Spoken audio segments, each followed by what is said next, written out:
বিরোধী রাজনৈতিক দলগুলির পাশাপাশি প্রথম থেকেই এই বিলের বিরোধিতায় সরব হয়েছে সংখ্যালঘু সম্প্রদায়ের মানুষজন ও বিভিন্ন সংগঠন। সংশোধিত ওয়াকফ আইন বাতিলের দাবিতে শুরু হয়েছে প্রতিবাদও। আর এদিন মগরাহাট পশ্চিম অস্থি উত্তর কুসুম ঘোলাতে বঙ্গীয় সংখ্যালঘু পরিষদ, মিল্লি ইত্তেহাদ মগরাহাট পশ্চিম, আহলে সুন্নাতুল জামাত, জামিয়াত উলামায়ে হিন্দ, রাজ্য fraternity movement, welfare party of India সহ মগরাহাট পশ্চিম ব্লকের সকল সংখ্যালঘু সংগঠনের পক্ষ থেকে এক প্রতিবাদ সভার আয়োজন করা হয়।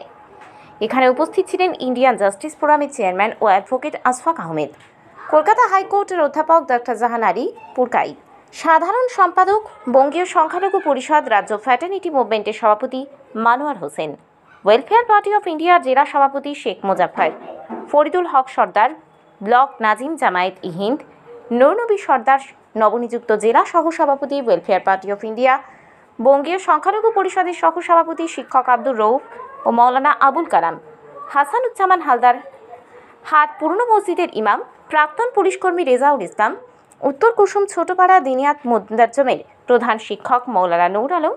এছাড়া উপস্থিত ছিলেন এলাকার সর্বসাধারণ মুসলিম প্রাণ মানুষজন। এই সভার সঞ্চালক ও উদ্যোক্তা ছিলেন মাস্টার নূর নবী সর্দার। আর আমি শুরুতেই বলেছি মমতা ব্যানার্জি আমরা গোলাম নই, চাকর নই। আর মমতা ব্যানার্জি রাজা, ধীরাজা, মহারাজা, মহারানী। হ্যাঁ, মুখ্যমন্ত্রী মমতা ব্যানার্জিকে বলছি আপনি মহারানী নন, আপনি ভিক্টোরিয়া নন, আপনি আমাদের ভোটে জেতা একজন প্রতিনিধি মুখ্যমন্ত্রী। আমি এমএলএ থাকলে আমিও যদি সব এমএলএ আমাকে সাপোর্ট করে আমি সরকার বানিয়ে মুখ্যমন্ত্রী হতে পারি, ঠিক না? আর আমরা মুসলিম মমতা ব্যানার্জি কি চায়? দুটো জিনিস চায়। মুসলমান, কোনো শিক্ষিত মুসলমান, কোরআন হাদিস জানা মুসলমান এবং শিক্ষিত প্লাস কোরআন হাদিস শিক্ষিত, এই ধরনের কম্বিনেশন মুসলমান রাজনীতিতে না আসে। কে আসবে সংখ্যা, কে আসবে আরবু, কে বসবে চিন্তা, মানে মুসলমানদের আইকন শেরে বাংলা থেকে আমরা কোথায় পৌঁছে গেছি? ফিরা থাকি গয়া কামাল, গয়া কামাল। আরে ভাই, গয়ার তুমি মাল, এখানে এসে কি তুমি করছো? বাংলাদেশ বাঙালি তুমি না, আমার আর করার ক্ষমতা সেই পর্যায়ে কিন্তু আন্দোলনটা পুরোপুরি ছোট ছোট যারা আধিকারিক, ছোট ছোট যারা অফিসার তাদের মানে উপরে দোষারোপ করে লাভ, এটা বোকাম। কারণ চাকরি যারা সরকারি চাকরি করে বা করে না, যারা করেও মোটামুটি সবাই দেখেছি।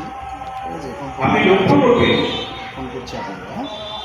এই আন্দোলনটা যখন স্তব্ধ হয়ে যাচ্ছে, টিটি করে চলছে, ঠিক সেই সময় কিছু কাউন্টার আর্গুমেন্ট আছে, কিছু প্রতিবাদ, কিছু পাল্টা যোগ দিয়ে আসছে ওয়াকফে। কিভাবে বলছে? এক নম্বর হলো ওয়াকফ গরিব মুসলমানদের কোনো কাজে বলছে তারা একদল সমাজতান্ত্রিক, যুক্তিবাদী, পোশাক পেটুয়া, মিডিয়ার লোক, কিছু রাজনীতিবিদ বা বিভিন্ন লোক যারা সমাজকে যারা প্রভাবিত করার চেষ্টা করে রাজনৈতিকভাবে সামনে, তাদেরকে দিয়ে করানো হচ্ছে। যেমন আমি একটা নাম বলছি, কুণাল সরকার। আপনারা দেখেছেন না? কুণাল সরকার, ডাক্তার কুণাল সরকার। অস্থি থেকে বাইজিৎ মণ্ডলের রিপোর্ট, ডিএন নিউজ বাংলা।